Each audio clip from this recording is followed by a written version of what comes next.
Yo, your Tuesday starts here with me in the work van, but not at work. So you'll catch me in the evening. Now, you can probably guess what that means. If I'm in the works van after work, it means the Peugeot is broken. Again, ideal. So yeah, I've got a little mad update for you guys this week. So first of all, I want to welcome any new viewers to the channel. Welcome to what is a fairly weird channel. You're going to see cars, you're going to see food, you're going to see abandoned houses, you're going to see other stuff. So welcome along on the journey with me. Now, where do we start? It's been an interesting week. So I went to a meet last night in Wales with it was by Revamp. South Wales Hoons were there as well. Freshbeck were part of the meet, but I don't know if they actually even turned up. But anyway, the maddest thing I've ever seen happen last night. Now, I'm going to include a video now of what the driver had to say about it. What was your thoughts on that, your performance there, mate? Top notch, to be honest, mate. Fucking centre. You just pulling bits off the front of it. Fucking Flappy Bird, mate. Yeah, so it's madness. So I thought I'd spice up the video, you know. I thought I'd do cars leaving the meet locations and some sends later on in the evening and racing, all that sort of stuff. So yeah, this man was like 4 of them up or 5 of them up when this began, slammed as anything, as you would imagine, with all the weight of, you know, 4 or 5 legends in there. Anyway, this guy lost control on the roundabout and literally mounted the curb. I don't know how he didn't take his sump out. It was like the maddest thing I have actually seen. And I honestly thought I was actually gonna die. Well, I was genuinely stood there on the roundabout and this guy was literally, I mean, mate, it was madness. Foot flat to the floor planted, wheels completely on full lock around the roundabout, and he was literally ploughing straight towards me.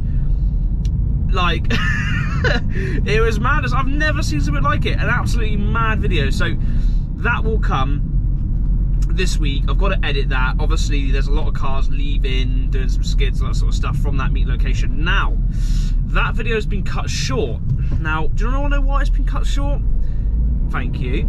It's been cut short because my Peugeot decided that, although this has been actually an ongoing issue, but now I know what the problem is. So my Peugeot's decided that whenever I drive on the motorway for a long period of time, or, you know, somewhere where the car's building up a lot of heat, when I come to stop, it smokes. They did it twice last night, and I didn't manage to catch it the first time because it's a set of traffic lights. So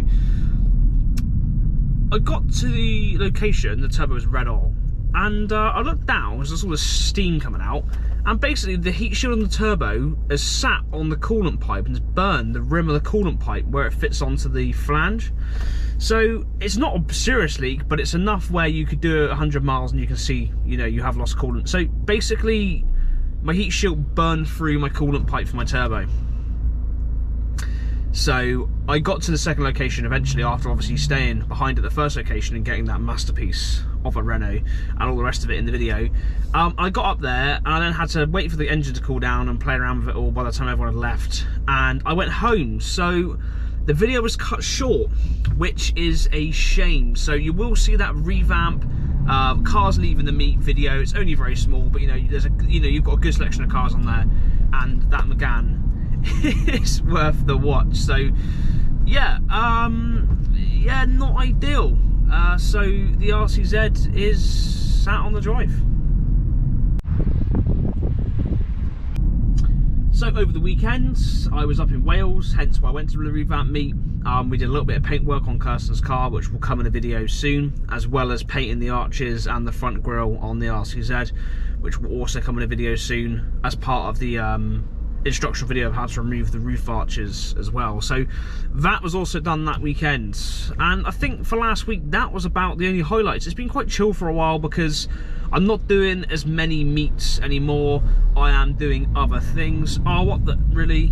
Yeah, I do. We love traffic lights when we get nowhere with them.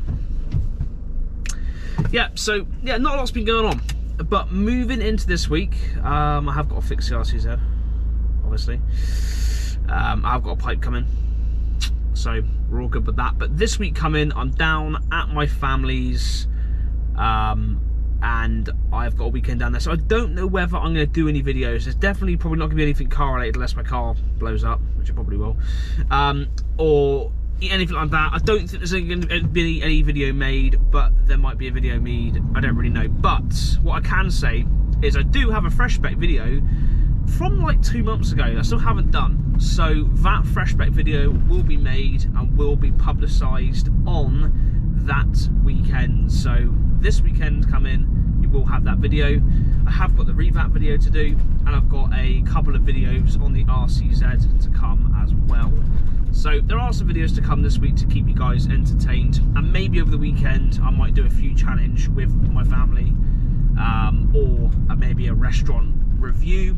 I don't really know. Who knows? You know what it's like. So that is a summary of this week. So again, I do apologise. This, you're going to see some guy go past now, literally no helmet on one of those electric bikes. Madman.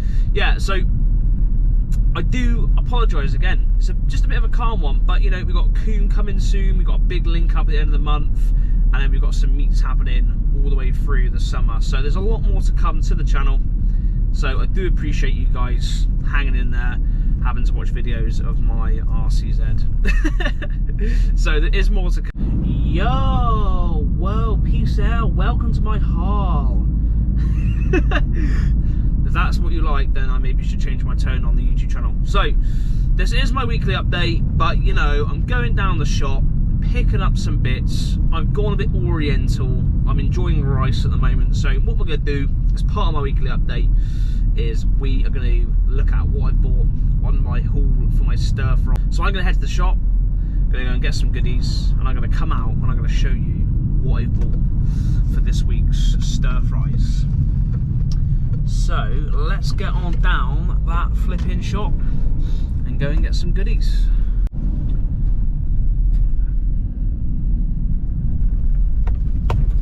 Yep. I've realised that Peugeot suspension is on the firm side. It's so dreadful.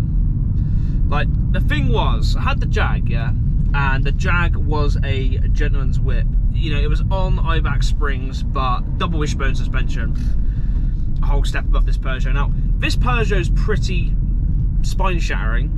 It is a van, so you know, we can't be slating it too much here. But the RCZ is even worse. It's like ridiculous. The thing is with the RCZ is it is madly bumpy, but it's not so bad because the handling makes up for it.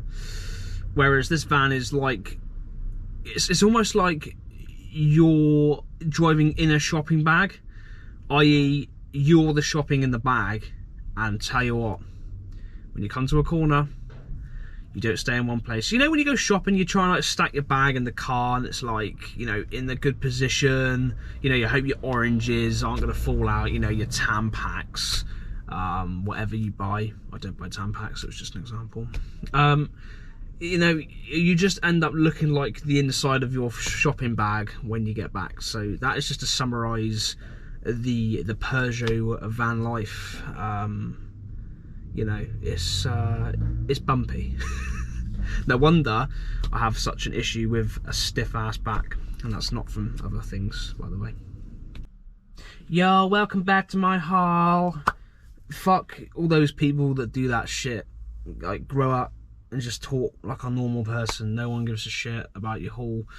The only people that give a shit about your haul are people that are aged 50 or above that want to watch you in some lingerie. They don't really care about what you bought from the shop, and you probably don't care what I've got for Morrison's, but I'm going to show you what I got on my shop. So, starting off, Tiger Bloomer. It's white bread, cancerous, nasty stuff, but it's a Tiger Bloomer and I'm just addicted to it at the moment. So that is for my sandwiches, obviously. Cold water prawns. They're for the stir fry for this evening and tomorrow evening. It's gonna be a vibe. If you don't like prawns, who are you? Breaded ham, slightly cancerous, not as bad as the processed stuff, but it's almost there. This is going to go on my sandwiches, along with another amazing thing I'm going to get out in a moment. And, you know, I spice up the variety of the sandwiches with you know, an exquisite variety of mayonnaises and sauces that I have. So that is how I spice it up for the lunches for the week. We have some chestnut mushrooms because they're cheaper than normal mushrooms. I don't really know why. Who really cares? They do the same thing. Taste like mush, but they're fairly nutritional, so get them down you. The woman's favourite part of the shop. Now, I'm not being funny, but what are they feeding these cucumbers with? Because I need some of that. I mean, like, this thing makes my head look small. Like, you know, cucumbers are, you know, have always been a normal size, but, you know, if this represents what men have got to accomplish nowadays, then I might as well be a female. Moving swiftly on, we've obviously got the holy grail of the stir fry, long grain rice. Obviously people have different opinions on what rice they like. I don't really fancy brown. I don't want to be on the toilet all week, so I have just got the normal long grain, big boy bag. You know, I ain't gonna run out of any stir fry rice very soon. Then we have some, you know, this is a recommendation here, guys. Toasted sesame seed oil. Now, this is a vibe. If you like toasted sesame seed, you know, the little triangles, then this is it. It just brings such a succulent flavour to, you know, to your stir fry. And the thing is, you're mixing the rice, you're frying the rice, you're frying the veg, you're frying the meat, whatever you put that in there, in this essence, just it goes through the whole meal, and it's a vibe. So a little bit on the expensive side, but it's pucker. Oh, we're giving a good mix. We've got some protein peanut brunch bars. Now these are just to boost up the carbs, boost up the protein mid-morning or around lunchtime, whenever I get a snack to complement, can't even say the word, to go with my lovely sandwiches. Got another stir fry thing. So if you haven't tried tamari soy sauce, you need to. Soy sauce is succulent, but this has got a lovely aromatic alcohol based kick. Good. It's nice. Now, I've got a lot of other things for my stir fry, which are already in the house, so maybe we'll do some stir fry videos in a later date, but this is what I bought today, you know, new additions to the cupboard. And then we have, of course, we have the onion of the Oriental type. We have the onion of the Oriental type, so we have our lovely spring onions, which we're going to add into our stir fry this evening. It's going to pop. I've also got a little bag of trimmed beans. I'm going to slice them up and bang them in. Why the hell not? I have also got an onion to go in there with the spring onions, just because why not? You never have enough onion. And to finish off, you know, soon this is going to become more expensive than cocaine. £3 for what is a handful of fruit. This is the trade you need to be in. Stop dealing cocaine and deal strawberries, blueberries and raspberries, because look at the prices on this madness. Yeah, so I just bought this. You know, it's expensive, but you can just grab a handful of each, throw them in your lunchbox. You know, it's done. You know, they are good for you. The price isn't good for you, but they are good for you. So, you know, that is my shop. So that is basically my sandwiches, my lunch for the week. You know, what's going to go with my stir fry. I've got other stuff in there for it, but I just thought I'd get some extras. So that is my stir fry shop. So let's get back to the video then. Yeah, and I've got to repack it all back in the bag to go back in the house. So I hope it was worth it for you all watching. So yeah, as you've seen with the update videos, they're just full of random stuff. Why they are, I don't know, but that's what they are. So thank you very much for watching that update video, and I'll see you all next week for another one.